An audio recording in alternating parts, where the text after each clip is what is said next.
আসসালামু আলাইকুম। আশা করি সকলে ভালো আছেন। আলহামদুলিল্লাহ আমিও ভালো আছি। আজকে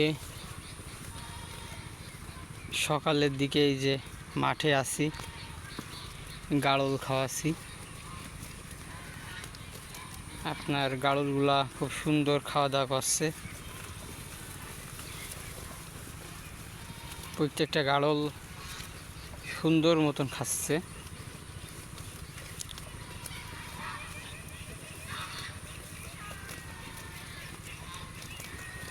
কি সুন্দর খাওয়া দাওয়া করছে।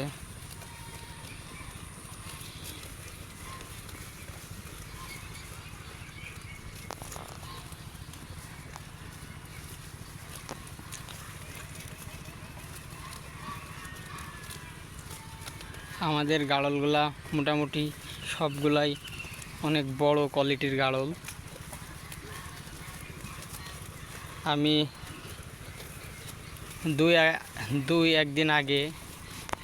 দুদিন আগে একটা ভিডিও আপলোড করেছিলাম ইউটিউবে গাড়ল বিক্রি করব বলে।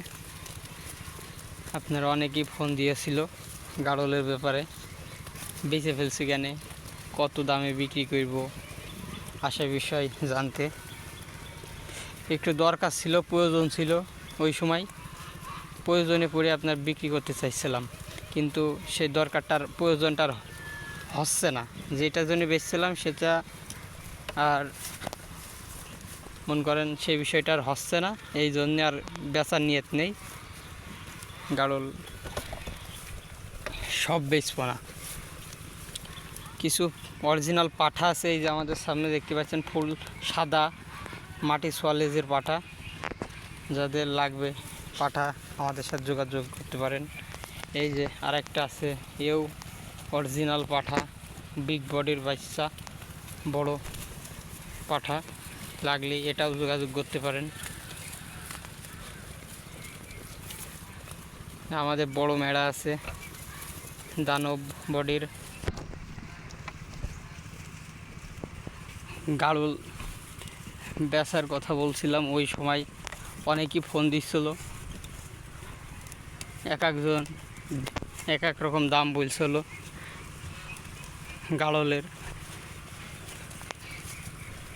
এমন মানুষ আছে মনে করেন গাড়ল এর সম্বন্ধে ধারণাই নেই, গাড়ল খামার দেবে, গাড়লের দাম করছে। একজন আমার খামারের, বিশেষ করে আমার এই গাড়লের দাম ক টাকা বলেছে আপনারা শুনলে হাসবেন। ভেড়ার দামে আমার এই গাড়লের দাম বলেছে। এই মেলার দাম কত বলেছে জানেন? 10,000 টাকা। 40,000 টাকার মেলার দাম বলেছে 10,000। গড় পড়তাই আপনার 3.5 লাখ টাকা দাম বলেছে এক ভাই। ইউটিউবে আমার ভিডিও দেখে, ওই ভিডিওটা বানিয়েলাম। সে ভাই খামার দেবে বলছে, আপনার মালগুনা একবারে নেব, 3.5 লাখ টাকা দেব।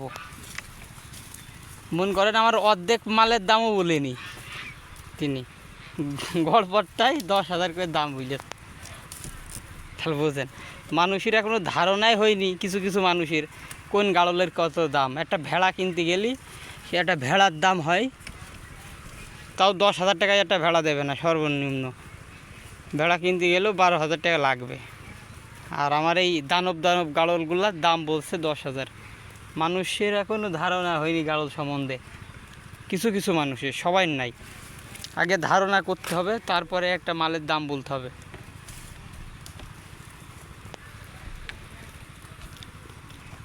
আজকে প্রচুর রোদ পড়ছে,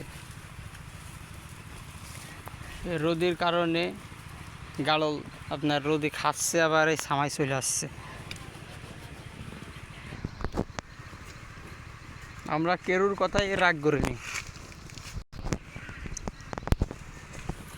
মনে করেন কাস্টমারের কথাই রাগ করিনি।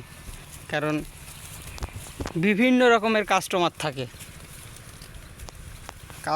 বিভিন্ন রকমের কাস্টমার হয়, এই জন্য কেরুর কথাই রাগ করার দরকার নেই। আমিও রাগ করিনি। যার সে ভাই যেরকম দাম খাইতেছে জিনিসের পরে সেরকম দাম বলেছে বলে আমি দিইনি, আর সেও নিতে পারেনি। গাড়ল আগে দেখতে হবে, জানতে হবে কীরকম গাড়লের কীরকম দাম, তার উপরে দাম বলতে হবে।